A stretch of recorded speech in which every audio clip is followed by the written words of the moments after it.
So guys আজকে আমরা কথা বলবো এই যে fake AirPod, fake power bank, fake watch. So এগুলো মেইনলি অ্যাসেম্বল কিন্তু চায়না বা এই যে আমাদের সাউথ এশিয়ান কান্ট্রিগুলোতেই হয়, বিশেষ করে চায়না এগুলোর নাম্বার ওয়ান ম্যানুফ্যাকচারার। দেন ফিলিপিন্সও কিছু কিছু করে থাকে একটু একটু, তারা এই ফেক জিনিসের ট্রেড বা এক্সপোর্টিং করে থাকে। সো এই যে মেনলি আমরা কথা বলবো এয়ারপোর্টের বিষয়ে। এই যে অ্যাপল এয়ারপোর্টের কপি যে ভার্সনগুলো রয়েছে, যেটা অ্যাপল এয়ারপোর্টের কপি ভার্সন 12 থেকে 10টার মধ্যে রয়েছে। তবে সবচেয়ে ভালো যেটা সেটা হচ্ছে অ্যাপল এয়ারপোর্ট জেনারেশন 2, যেটার নিচের দিকে চার্জিং পোর্ট, একটি সেন্সর এবং স্পিকার থাকে। দেন লাইটিংটাও কিন্তু রিয়েল টাইপের থাকে এবং কোয়ালিটিটাও মিডিয়াম বা মিনিমাম থাকে, প্লাস্টিক ম্যাটেরিয়াল, এই ধরনের সাউন্ড পাওয়া যায়। সো এটি অ্যাপল এয়ারপড প্রো কপি থাকে, যেগুলো আপনাদের বুঝতে হলে আপনাদের এই যে পেছনের যে শিল্ডটা রয়েছে, ওপেন করার সময় যে একটি শিল্ড পিছনে রয়েছে বাটমের উপরেই স্টিলের, ওইটা দেখতে হবে। ওইটা যদি ফেক থাকে তাহলে কয়েকদিন পর ওটা উঠে যাবে এবং রিয়েল থাকলে ওটা সবসময় থাকবে। অ্যান্ড দেন পাওয়ার ব্যাংকের কথা বলি। পাওয়ার ব্যাংক বিশেষ করে ম্যানুফ্যাকচার করে আপনার চায়না। পাওয়ার ব্যাংক বুঝতে হলে আপনাকে আগে বুঝতে হবে এটির ওয়েট কতটুকু, এটির ব্র্যান্ড ভ্যালু কতটুকু, ট্রেডমার্ক লাইসেন্স কোথায়, বক্সটি দেখেই বুঝতে পারবেন। অ্যান্ড দেন পাওয়ার ব্যাংকের জ্ঞানের জন্য বুঝতে পারবেন এটাতে কোন ধরনের ব্যাটারি দেওয়া রয়েছে। দেন ঘড়ির কথা বলি, এদিকে ঘড়ির একটা সাউন্ড হবে।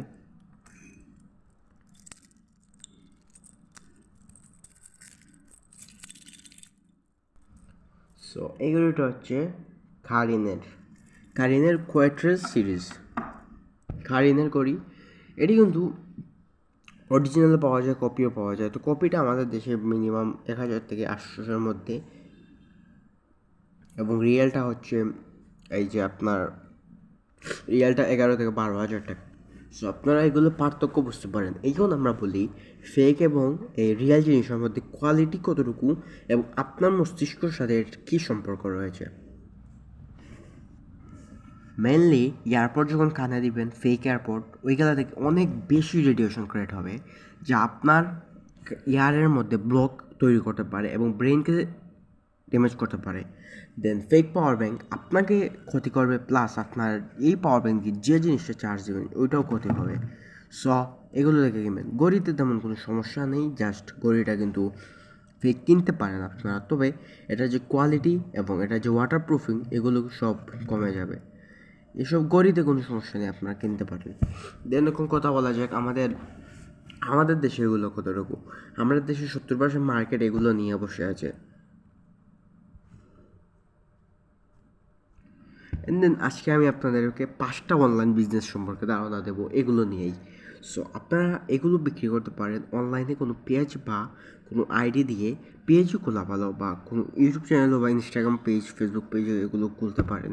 দেন এগুলোর স্ক্রিনশট নিয়ে আপনার লোকাল মার্কেট থেকে এগুলোর ফটো তুলে আপনার পরিচিত দোকানদার রয়েছে না, সাথে তাদেরকে এগুলোর একটি ফটো ক্লিক করে ওখানে আপলোড দিয়ে আপনারা বিজনেস করতে পারেন। যে যারা অর্ডার দিবে সেগুলোর অর্ডার আপনার এই দোকান থেকে নিয়ে তাদের ডেলিভারি ম্যানের সাথে কথা বলে এখানে পাঠিয়ে দিলেন। বেস্ট একটা আইডিয়া হচ্ছে এটি। সেকেন্ড একটা বিজনেস হচ্ছে ঘড়ি কিন্তু আপনারা আমাদের দেশে ঘড়িও ম্যানুফ্যাকচার হয় তো একটু। সো আমাদের ঘড়ি কিন্তু আপনার ঘড়ির দোকানে গিয়ে অনলাইন বিজনেস করতে পারেন ঘড়ির।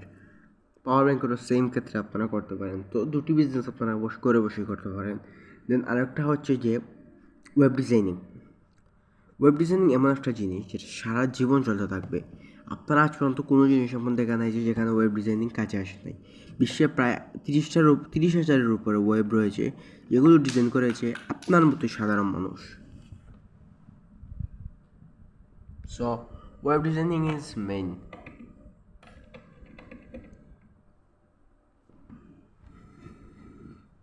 অ্যান্ড দেন আপনারা একটি কাপড়ের ব্যবসা করতে পারেন 20,000 টাকা দিয়ে স্টার্ট হবে। এটা একটি প্রিন্টিং মেশিন 15 থেকে 16 হাজার টাকা।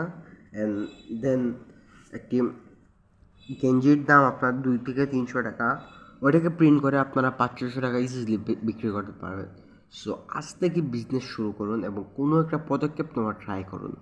আপনারা যেহেতু ইচ্ছা হয় বই লিখুন, সাবজেক্ট লিখুন, গ্রামার লিখুন, যা ইচ্ছা তাই করুন, তবে এটাকে যাতে কাজে লাগানো যায় সেই উপায়ে লেখার চেষ্টা করুন। নিজের ব্রেনকে ওপেন করুন, মোটিভ আনেন, ডিসিপ্লিন আনেন, আপনার লাইফ ওয়াও হয়ে যাবে। সলিটিউড আনুন। সলিটিউড মেনলি যে হচ্ছে যে আপনার যে ডেইলি বিবর্তন বা ডিসিপ্লিন কাকে বলে, বা আপনি কোনো কিছু করতে বললেন এবং সেটি করে ফেললেন, এগুলোকে বলে সলিটিউড টাইপ বা অ্যাটিটিউড, এগুলোকে বলে। সো আপনারা এগুলো লাইফের মধ্যে আনেন, দেন দেখেন অ্যান্ড আপনার বয়স যখন টিনেজে আপনি পা দেবেন তখন দেখবেন যে আপনাকে সারা বিশ্ব থেকে আলাদা লাগছে। কারণ এখানেই কিন্তু একটি ব্রেন সাইকেল কাজ শুরু হয়। আমাদের ব্রেনের আইকিউটা বাড়তে থাকে সেই সময় থেকে। সেই সময় যদি আমরা আমাদের ব্রেনকে ব্লক করে দিই তাহলে আমাদের অনেক ক্ষতি আছে। সো ব্রেনকে ওপেন করুন, আজকে থেকেই কাজ শুরু করুন। অ্যান্ড দেন আমি আপনাদেরকে আমার বিষয়টা বলি। আমি মেনলি আপনাদের মতোই ছোটোখাটো একজন ভিডিও সবার জন্য নলেজ দেওয়ার ট্রাই করি। সবাইকে দেখতে পাবেন যে আমি 80টার উপরে ভিডিও ছেড়েছি এবং সেইখানে অনেক নলেজ দেওয়ার ট্রাই করেছি, short video, main video. So knowledgeable video দেওয়াটা মেন কারণ হচ্ছে আপনাকে নলেজের নেশা থাকতে হবে। নলেজের নেশা না থাকলে আপনারা এগুলো কিছুই পারবেন না। সো নলেজের নেশা করুন, নলেজের নেশার জন্য পাগল হয়ে যান এবং নিজের একটা বডি টাইপ বা এস্থেটিক বডি যাকে বলে আপনারা আপনাদের নিজেদের মধ্যে ক্রিয়েট করুন। দেন ওই বডিটাকে নিয়ে কাজ করুন এবং আপনাদের আপনাদের কী বলবো, একটা এস্থেটিক বডি সবার জন্য পছন্দ। সাইকোলজি অনুসারে আপনারা জানেন, সাইকোলজি বলে যে যে মানুষটা দেখতে একটু হ্যান্ডসাম বা এস্থেটিক বডি টাইপ, তাকে মানুষ সবচেয়ে বেশি এমনিতেই ভালোবাসা চলে আসে তার প্রতি। সো নিজের একটা বডি টাইপ তৈরি করুন। দেন এই যে আপনাদের বললাম এই কাজগুলো করতে পারেন, সলিটিউড আনুন, ডিসিপ্লিন আনুন, মোটিভ আনুন, আপনাদের লাইফ গ্রেট হয়ে যাবে। অ্যান্ড পড়ালেখার বিষয়টা, পড়ালেখা আপনার প্যারেন্ট যেভাবে খুশি থাকে, যদি আপনার প্যারেন্টের যদি বলে যে আজকে স্কুলে যাবে, তাহলে আপনি আজকে স্কুলে যাবেন, কলেজে যাবেন, দেখেন তারা খুশি থাকবে, আপনার প্রতি তাদের সদয় ব্যবহারটা চলে আসবে। তারা যদি বলে পড়ায় বসার জন্য, আপনারা বসে যাবেন। কারণ পড়া তারা যদি আপনাকে বলে কিছু করার আগে এটাকে ভাবতে হবে তারা কি ভালো বলছে না খারাপ। ভালো হলে আপনি অবশ্যই সেটা করবেন। সো লাইফে সলিউশন তাহলে এটাই করতে হবে। এবং বাংলাদেশের মেনলি আরেকটা প্রবলেম হচ্ছে যে আমরা ধরেন আপনার একজন আঙ্কেল গাড়ি কিনেছে ধরলেন। সো কেনার পরে আপনার কোথাও একটু যাওয়া লাগে, যেমন আপনার সিলেট থেকে এই ব্রাহ্মণবাড়িয়া যাবেন। সো সিলেটে আপনার আঙ্কেল গাড়ি কিনলেন আপনি, কিন্তু তাকে গিয়ে বললে আপনি যদি তাকে গিয়ে বলেন আঙ্কেল আমাকে গাড়িটা দেন, সে কিন্তু দিয়ে দেবে। আপনার নিজের চিন্তা হচ্ছে যে আমি যদি তাকে বলি তাহলে আমাকে দেবে না, বা আপনার ভিতরে গিল্টি ফিল হবে। এই ফিলটা বের করার জন্য নিজে কিছু করো, নিজে কিছু করে এই তোমার স্বপ্ন পূরণ করো, দেন দেখবে তোমার গিল্টি ফিল হবে না, হ্যাপি ফিল হবে। আজকের জন্য এইটুকু। চ্যানেলটিকে সাবস্ক্রাইব করুন, পাশে বেল আইকনে ক্লিক করো। ধন্যবাদ।